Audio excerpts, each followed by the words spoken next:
Hey guys, Gimmick here, welcome to the gameplay commentary. Now, this is something I haven't done in a while, sort of just a casual commentary over some gameplay of sort. Now, you're watching The Crew. This was actually captured live from E3. So, from the Uplay Lounge, played a bunch of guys, and, spoiler, I did quite well in this game, so I'm not going to say too much, but I did quite well. I did walk away from the multiplayer matches that we played. We played some multiplayer matches with some guys. At the end of it, the winner of the whole sort of 4 races, I think it was, so the overall sort of guy with most points, won like a t-shirt. So I've got the t-shirt, so clearly I did okay. I did pretty good. So yeah, I don't really want to talk too much about the game in particular. You know, I do enjoy The Crew. I think it was a fantastic game. I like how the map's open. Car customization is really cool. You know, I have discussed this sort of thing before, so I'm not going into it too much. You know, it was good fun multiplayer. I really did enjoy it, and yeah, the game itself looks to be fun. I'll try and put a link in the description though to sign up to the alpha, I think it is, or beta. I think either one of the two. Anyway, to get a chance to test out the game on PC only, but you get a chance. They'll pick out some people fairly soon, so you can register if you've got a Uplay account. If you haven't got a Uplay account, you might as well just make one. It's free to do, and you may get a chance to play the game, so that'd be pretty awesome.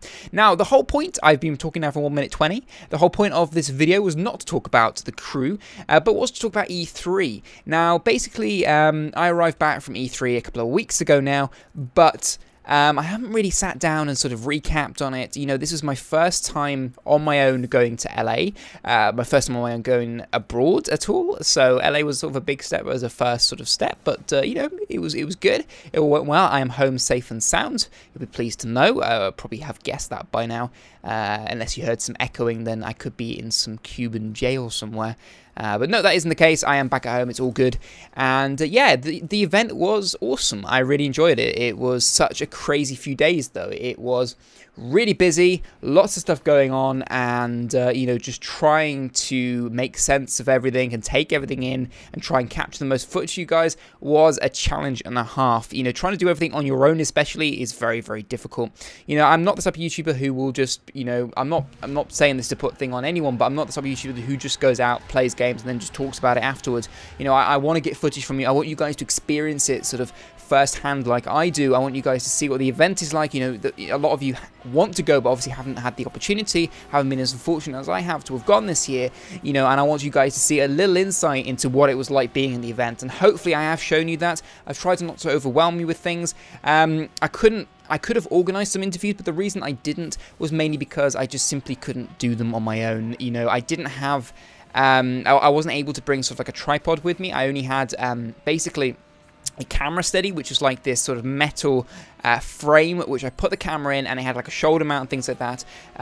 Something which I invested in before coming out. It wasn't too expensive, so don't worry about it, guys, but it was something that I had invested in, and I sort of was either take that or take the tripod. I couldn't really carry everything as well around the venue, so I basically just had to make the decision that I was going to do things from my perspective. You know, to do the sort of vlog thing, I sort of held it in front of my face with a DSLR. It's not very easy, so I had to try and manually focus it on my face and then record it, but the footage turned out pretty well. I was quite pleased with it considering, and yeah, I've learned a lot from filming at the event as well, so that's something that I'm going to take forward into content in the future. Now, the event in general, it's massive. You know, I've been to Eurogamer, but I wasn't prepared. It didn't really prepare me as much as I thought it might for E3. It is so much busier. There's so much more going on. It prepares you in general because you know sort of the sort of layout that things are going to be and the way things work, and that you could be queuing a while for a game. You know, at the Eurogamer, you could still be queuing 3 hours to play, you know, Titanfall. Like some people, well, I think I queued a couple of hours to play Titanfall at Eurogamer. So, you know, you get ready for the queuing, because the queuing is definitely something, unless you've got VIP badges, which I didn't really mostly have, you know, you can't really skip queues and things like that. But also something I didn't quite think about, but obviously made more sense, was that E3, there's not a lot of hands-on in terms of games. The only games that you really get hands-on were games that sort of announced last year and that are coming out this year, you know, games that are already mostly on their way to being finished. You know, they've only got a few months left of development, excluding things like Call of Duty, which do have only a few months left of development, but because they've recently been announced, they haven't really got anything to show us yet, or in terms of, you know, like, sorry, anything to play. But a lot of them had lots to show us. I mean, you know, The Division, Rainbow Six, Call of Duty, you know, oh god, the list goes on and on and on. But there's lots of things. The Sims 4, for instance, you know, lots of companies want to show us stuff, you know, live demos, mostly live demos, so I was quite impressed. So it wasn't sort of pre-footage, oh, you know, we want the game, you know, this was the best footage we got, you know, the game looks great in this footage, have a look at this footage, that's what the game's going to look like. A lot of it wasn't like that, and I was quite impressed, actually. A lot of it was live demos, but it was sort of in a room, and we couldn't take photos or video. You know, all we could basically take away from it was what we could remember. So with seeing so much in the event, it is very difficult. I probably should have been as prepared as some people and taken a notepad and pen and written stuff down, but I didn't do that. That's something I probably have learnt. Take a pen and paper, because it's very, very necessary. But you know, for me, it was so much to see and so much to do that yeah, it was impossible to fit everything in. You just sort of had to pick and choose what you guys wanted to hear from me and what I genuinely was excited about and wanted to see. So I knew some YouTubers who saw some more of the sort of PC side of things, you know, some Dragon Age and Evolve, and lots of different things, you know, whereas I didn't pay so much attention to it. I mean, the Evolve stage was crazy. There was loads of people around it, loads of people getting involved. I have to say, the stand that genuinely impressed me the most in terms of, like, the effort they went to sort of make even the queuing experience better was EA. They are on their Battlefield sort of stand. They as you queued a little bit, then when you started to get to the final bit of queue, you first of all went at this desk, and they were giving away beta sort of codes. If you wanted PS4 or PC, they could give you the sort of little piece of card with a code on it, so you get the beta access, which is cool. And basically what they then did was had these dog tags. Now basically, if you had Facebook, you can link it up with your dog tag, and then it would post sort of automatic status updates just for while you're going through this section. I'll explain more in just a moment. But basically, when they first, it's sort of like a police sort of check-in area, and they've checked you into jail. That's the whole thing they're supposed to be doing. So you're like in custody, and they use these dog tags, and so you've got like an identification. Then if you've linked to your Facebook, which I did, they scan you at that bit, but then you go around the corner, and then they basically take your sort of mugshot, like a lineup. So you hold this sort of card, and you're up against sort of like a thing that says how high, you know, how tall you are, and it's like a sort of lineup. And then when they take the photo, then they sort of scan your tag, and then it can post that on your Facebook with the photo. So that was quite cool. And then you go through again, and you go through like this sort of weapons detector. It's like a metal detector. It tells you've got weapons on you, and you basically put your tag up, and if it goes ding, it's like, oh, you're fine, you can go in, you've got no weapons. And when big alarms went off if they thought someone had a weapon, so it's quite fun. And then you basically in this sort of like police sort of custody waiting room area. Sorry, excuse me for that.